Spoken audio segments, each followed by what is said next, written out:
यह कहानी है एक पंडित की, जिसकी शादी बड़े दिलचस्प तरीके से हुई।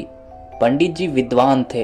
वे धार्मिक ग्रंथों के ज्ञाता थे और पूजा पाठ के कर्मों में व्यस्त रहते थे। उन्होंने जीवन भर शादी ना करने का संकल्प लिया था, क्योंकि उनका मानना था कि शादी और पारिवारिक जीवन उन्हें उनके ही धार्मिक कार्यों से विचलित कर देगा।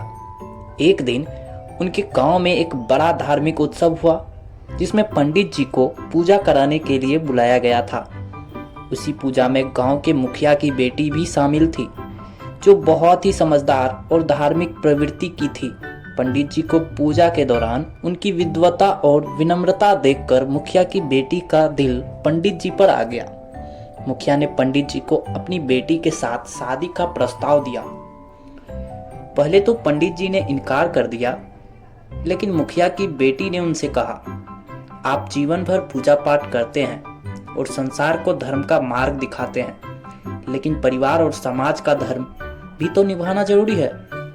पंडित जी ने सोचा कि जीवन का हर पहलू महत्वपूर्ण होता है और शायद विवाह करके भी वह अपना धर्म पालन कर सकते हैं। फिर उन्होंने मुखिया की बेटी से शादी करने का निर्णय कर लिया।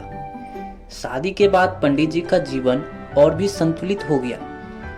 वे अपने धार्मिक कार्यों के साथ साथ अपने पारिवारिक दायित्वों को भी निभाने लगे। इस प्रकार पंडित जी की शादी की कहानी इस बात का प्रतीक है कि जीवन में संतुलन बनाना सबसे महत्वपूर्ण है, चाहे आप किसी भी मार्ग पर हो।